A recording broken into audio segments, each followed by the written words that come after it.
Hello Pokebros, welcome back to the channel. Today is episode 4 of my Pokemon anime re-rate. Last time Ash caught Sparrow and Charmander. Also Green caught the leader of the Squirrel Squad. Then Ash taught Pikachu Quick Attack to help in his rematch that he won, which is where we pick up today. Ash would head back to Vermilion Pokemon Center to show off his new badge to Brock and Green. However, after arriving, Ash would see that they weren't there.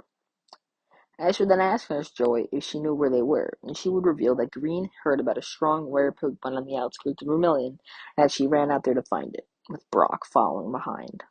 Ash would then set off to find them. We would then pick up with Ash coming across Green in the middle of a battle against a Farfetch'd. Green would order Squirtle to use a water gun, but the Farfetch'd would dodge, retaliating with a slash. Squirtle would get knocked back, but would then charge him with a Skull Bash. The attack would connect, hurting the Farfetch'd pretty bad. Farfetch'd would then use a peck, landing square in Squirtle's forehead. However, now so close, Squirtle would fire from point-blank water gun, taking the Farfetch'd out. Green would toss a Pokeball, adding Farfetch'd to her collection. Ash would congratulate Green, and they would then head back to Vermilion. After arriving back, Brock would remind them of their tickets for the SSN. Green would be excited to see if she could meet some rare Pokemon, but Ash would be upset, wanting to head for his next gym battle. Brock would tell Ash that he may be able to meet some strong trainers aboard, and this would excite Ash. The trio would then board the ship, all excited. After boarding, Green would run off after seeing a Dratini, and Brock would wander off trying to find something to eat. This would leave Ash all alone. But then Ash would run into Richie. Ash and Richie would catch up. Ash would learn that Richie already had 4 badges, making him feel behind.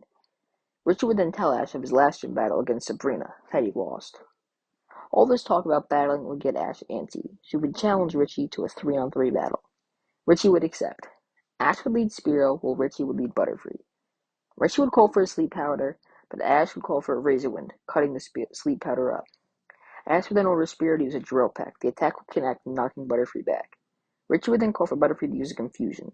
The attack would send Spearow flying into the ground. Spearow would be very weakened, but she would stand up nonetheless. She would then spread her wings wide and would charge him with a Drill Peck. The attack would land, defeating the Butterfree. Richie would then send out Pikachu. Ash would call for a Razor Wind from Spearow, but Pikachu would dodge. Richie would then call for a Thunder Shock, landing a direct hit. Spearow would struggle to stand up, but she would again, showing her resilience. She would charge in for another Drill Peck, connecting. Pikachu would be knocked back, but would then retaliate with a Thunder Shock, taking Spearow out. Ash would then send in his Pikachu. The 2 electric types would brawl. Ash would call for a Quick Attack, but Richie's Pikachu would dodge with an agility, then striking back with a dig. Pikachu would be knocked back, almost fainting. Ash would call for a Thunderbolt, landing a direct hit, severely damaging Richie's Pikachu. However, one more dig from Richie's Pikachu would defeat Ash's Pikachu. Ash would grab Pikachu, then returning him to the sidelines. Last out for Ash would be Poliwag. Poliwag, despite the type advantage, would charge in the battle fiercely. Pikachu would go for a Thunder Shock, but Poliwag would dodge, then landing a Double Slap. When Pikachu was stunned, Ash would call for a Water Gun. Pikachu would be knocked back, very hurt. Rich would call for a Thunder Shock, this time landing and doing big damage. However, one more Double Slap from Poliwag would take Pikachu out. Last out for Richie would be Psyduck. The water types would lock eyes, ready to brawl. Ash would call for a Double Slap, landing a direct hit. However, this was part of Richie's plan, as now his Psyduck had a headache. Then Rich would call for a Confusion, throwing Poliwag around. After getting smacked into the wall, Poliwag would try to go for another attack, but he would be too weak, winning Richie the battle. Ash would congratulate Richie on his win. However, Ash would be very upset. He would move around the SSN, trying to find Brock. After running into Brock at the seafood bar, Ash would tell Brock of his battle with Richie. However, before they could have a talk on it, they would hear an explosion. Then Team Rocket would start swarming the boat. Ash and Brock would get attacked by a grunt. Brock would send out his Geodude to battle, while telling Ash to find Green. While searching for Green, Ash would encounter Jesse and James. They would attempt to steal Pikachu, but Ash would resist, so they would engage in a battle. Jesse and James would send out Coughing and Arbok, while Ash would send out Beedrill and Charmander. Ash would order a Flamethrower on Arbok, and it would do significant damage. Beedrill would then land a Twin Needle on Coughing, knocking him to the ground. Charmander would then charge him with a Slash, defeating it. Arbok would then use a Bite, chomping down on Charmander. Charmander would take severe damage, but Beedrill would then charge him with a Twin Needle, defeating the Arbok. He would then cut to Brock, battling a Team Rocket Grunt with Geodude. The grunt would call for his Eradicate to use a Hyper Fang on Geodude. Geodude would take the attack, then he would strike back with a tackle, defeating the Eradicate. After defeating the Eradicate, Geodude would begin to glow and would evolve into Graveler. Ash would then come running over with Green right behind him. Ash would yell to Brock, "They need to get out of here." But right as he said that, there would be a massive explosion, and the boat would begin to sink. However, Brock would then catch a glimpse of a raft out of the corner of his eye. Brock would then tell Ash and Green to follow him, and they would do so. The trio would find an escape raft, and they would make it out just in time. After a long boat ride through the night, our trio would come to shore back in Vermilion. In Vermilion, our trio would then see a bunch of Team Rocket grunts getting arrested, but not Jesse and James. Our trio would then set off for Saffron City. Our trio would stop for the night, setting up camp. Brock would then suggest Ash do some training with his team. Ash would let out all of his Pokemon. During their training, Ash would realize that Poliwag is a very physical battle style. After talking with Brock about this, Brock would suggest that he teach Poliwag Body Slam. Ash and Poliwag would work on Body Slam throughout the night. The next morning, our trio would set back off and would shortly arrive in Saffron. Ash would head right for his gym battle. After arriving, Ash would learn that the leader is Sabrina, the really strong leader which he told him about. Sabrina would tell Ash that the battle will be a 3-on-3 gym battle. Sabrina would then send out Mr. Mime starting the battle. Ash would send out Tangela to start the fight.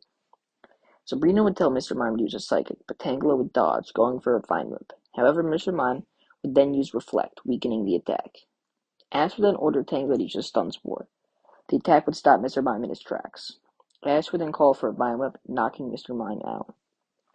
Next out for Sabrina would be Hypno. Tangela would start with an Absorb and it would connect. Hypno would be unfazed, however, then going for Hypnosis. Tangela would shortly fall asleep.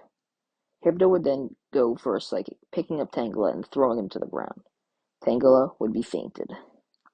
Ash would return Tangela and then send him Poliwag. Ash would call for a Body Slam, and it would connect, doing big damage to Hypno. Hypno would then toss Poliwag with a Psychic. Poliwag would land very weakened. Ash would then call for a Water Gun, which would land, distracting Hypno. Poliwag would then follow up with a Double Slap, taking Hypno out. Last out for Sabrina would be Alakazam. Poliwag would go for a Body Slam, but Alakazam would dodge, then defeating him with a Psychic. Last out for Ash would be Beedrill. Alakazam would go for a Psychic, but Beedrill would dodge, then striking with a Twin Needle. The attack would land, doing big damage to Alakazam. Alakazam would then go for another Psychic. Beedrill would attempt to dodge, but wouldn't be fast enough, taking a big hit. Beedrill would be severely weakened, so he would go for one more Twin Needle, landing it. However, Alakazam would live, then retaliating with another Psychic, taking Beedrill out. Ash would be upset that he lost. Then Sabrina would tell Ash that he's a strong battler, but he still has some work to do. Ash would then leave, and Brock would tell Ash he had a great battle. Brock would then suggest that they travel to Lavender Town. Ash would ask why, and Brock would explain that many Ghost-type Pokemon are found there, and Ghost types are super effective against Psychic types, so they could help Ash in his rematch. After hearing this, Ash would agree with Brock, and then our trio would set off. We would pick up with our group stopped at camp, with Ash doing some training and Green looking for wild Pokemon. While Green is doing this, she would come across an injured Rhyhorn. She would call out to Ash and Brock, and they would come rushing over. Ash would be clueless, but Brock would take control and would give the Rhyhorn some medicine. The Rhyhorn would immediately start to feel better. Brock would then set the Rhyhorn back into the wild, but the Rhyhorn would come back to Brock, wanting to join his team. Brock would accept. Shortly after, our trio would arrive in Lavender Town. After arriving, our trio would meet a man named Mr. Fuji. Mr. Fuji would tell the trio that all the ghost types are found in the tower in the center of town. Ash would thank the man, and our trio would head there next. After entering the tower, Ash would see Gary inside. Ash would rush over, challenging Gary to a fight. Gary would say, "Whatever, I guess I'll beat you again." They would agree on a 2-on-2 battle. Ash would lead Pikachu while Gary would lead Nidorino. Ash would call for a Thunderbolt and it would connect. Gary would then say, "Wow, it seems you finally got that rat to listen to you." Ash would then call for a Quick Attack, but Nidorino would dodge, then using a Horn Attack, knocking Pikachu back. Pikachu would stand back up, and firing off a thunderbolt, paralyzing Nidorino. Pikachu would then rush in, going for a slam. The attack would land and Nidorino would fall. Last out for Gary would be Scyther. Pikachu would go for a thunderbolt, but Scyther would dodge, then striking Pikachu with a slash. Scyther would then go for a Swords Dance, followed up by another slash. Pikachu would try to stand, but he would fall. Last out for Ash would be Spearow. Ash would call for a Drill Peck, and Spearow would charge in, hitting Scyther dead on. Gary would look a little scared that he might lose. Gary would then call for a Hyper Beam. Spearow would try to dodge, but she wouldn't be fast enough. Spearow would fall to the ground, she would struggle to stand. Then, she would begin to glow, and she would evolve into Fearow. She would then fire off a powered-up Drill Peck, but Scyther would dodge, then retaliate with a slash, taking Fearow out. Gary would then say, "Once a loser, always a loser, Ashy boy." Then he'd walk off.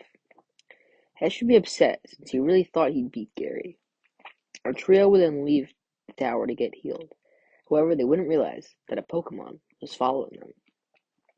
While sitting in the Pokémon Center, a Haunter would jump out in front of Ash. Ash would be shocked, asking the Haunter what he wanted.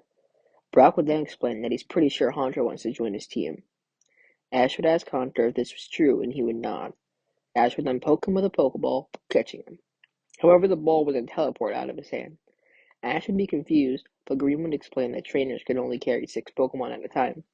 Knowing Haunter is a good matchup against Sabrina, Ash would decide to swap him out for Beedrill. And that's where our story ends today. We got 2 rival battles, a new capture, and an evolution for Ash. Also, Green and Brock got some captures and evolutions too, since I want to develop our companions teams as well as Ash's. Remember, I always take suggestions, so if there are any Pokemon or story moments you want to see, let me know. Goodbye, Pokebros.